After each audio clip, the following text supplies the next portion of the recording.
जय श्री राम। अक्सर हम लोग अपने बच्चों को बहुत सारे कंफर्ट जोन में डाल देते हैं। अब कंफर्ट जोन में जब बच्चा यानी कि सुख सुविधाओं के घर में, सुख सुविधा वाला घर होता है हमारी जन्म कुंडली का 4th हाउस।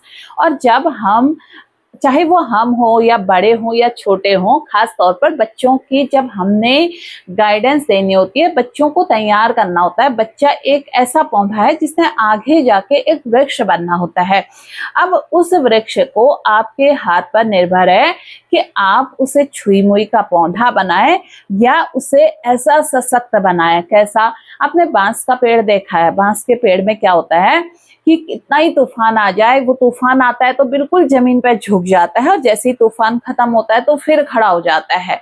ये बांस के पेड़ की खासियत है। इसीलिए सनातन में बांस को हमारी संतान वृद्धि, हमारे कुल वृद्धि का कारक माना जाता है।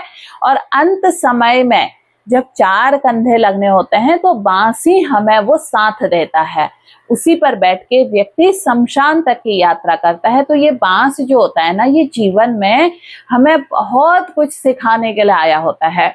अब इससे संबंधित एक आपको मैं कहानी से समझाती हूँ कि कैसे हम अपने बच्चों को अगर बचपन से ही उनके जीवन को थोड़ा सा ना टाइट करने का मतलब ये नहीं है कि आपने बच्चे को एक कमरे में बंद कर दिया और उस पर शक्ति दिखा दी।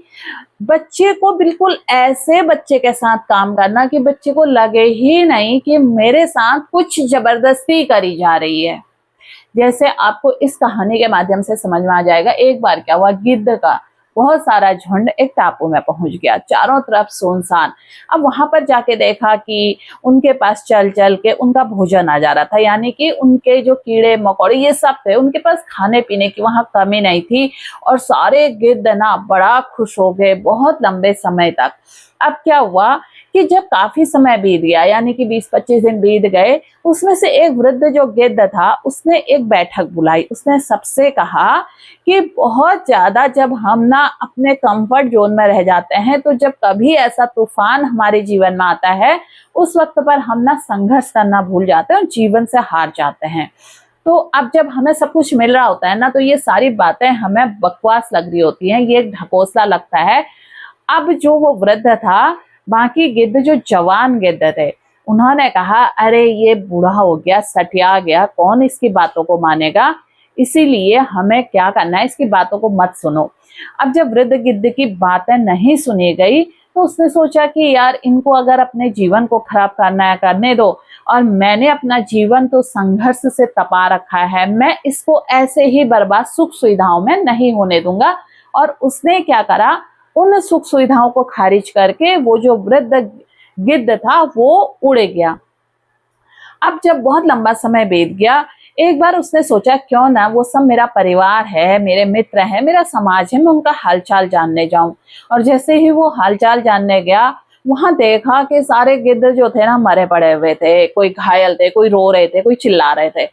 इतने में उसने एक गिद्ध से पूछा कि भाई क्या हुआ, तुम तो बहुत खुश थे। उसने कहा जब आप चले गए थे उसके बाद यहाँ कुछ शिकारी आए, उन्होंने यहाँ पर बाघ छोड़ दिए। कुछ दिन तक तो इन्होंने हमें कुछ नहीं किया। जब इन्हें समझ में आया कि हम ना उड़ने में सक्षम है, ना हम अपनी रक्षा कर सकते हैं, धीरे धीरे इन्होंने हमें अपना भोजन बनाना शुरू कर दिया। तो उसके बाद उस गिद्ध ने कहा कि हमने आपकी बातों को नहीं मानकर बहुत बुरा किया। हमें ये समझना चाहिए था कि आप हमारे परिवार के बुजुर्ग व्यक्ति थे और आपकी बातों में अनुभव की खुशबू थी, हमने वो नहीं मानी और आज हम उसका नतीजा भोग रहे हैं। तो देखा आपने, जब भी हम अपने बच्चों को ना बहुत सारे कंफर्ट जोन में डाल देते हैं, उन पर दया करते हैं, उन पर ही सोचते हैं अरे बेचारा ये कैसे करेगा, तो उस समय क्या होता है, हम उनके भविष्य के नींव को कमजोर कर रहे होते हैं। अगर आपने अपने बच्चों को सक्षम बनाना है तो उनकी छोटी छोटी बातों पर ऊ आ करके मत जाइए, उनको थोड़ी देर अपनी चीजों से लड़ने दीजिए। एक ना एक समय आता है जब वो अपनी समस्या का हल खुद निकाल लेते हैं। और जिस बच्चे में ना बचपन से अपनी समस्या का हल स्वयं निकालने की क्षमता होती है, वो बच्चा आगे चलकर कभी भी कितने तूफान आ जाएं, कितना ही उसके जीवन में बिल्कुल सब कुछ खत्म हो जाता है, उसके अंदर वो क्षमता जागृत होती है कि वो दोबारा से उस चीज को शुरू कर लेता है। तो अगर आपके साथ भी ऐसा है कि आप अपने बच्चों को बहुत सारी सुख सुविधाओं में रख रहे हैं, उसको हाथ हाथ पे देकर खिला रहे हैं, तो इस चीज से बाहर आ जाइए, क्योंकि ये बच्चा बाद में आपके लिए परेशानी का कारण बन जाएगा। तो आज मैंने आप लोगों को जो बताया है वो यही बताया कि हमें कंफर्ट जोन, चाहे वो बच्चे हों बड़े हों, हम लोग को बहुत ज्यादा कंफर्ट जोन में रहने की आदत नहीं होनी चाहिए। और जिसके अंदर आत्म अनुशासन आ जाता है, संयम आ जाता है, नियम आ जाते हैं, उनका जीवन भी बहुत सुंदर हो जाता है। तो हमने समाज के, प्रकृति के हर प्राणी, चींटी से लेके बहुत सूक्ष्म जीव से लेकर हम लोग सीखते हैं। ये सृष्टि जो है ईश्वर ने हमें सीखने के लिए दी है।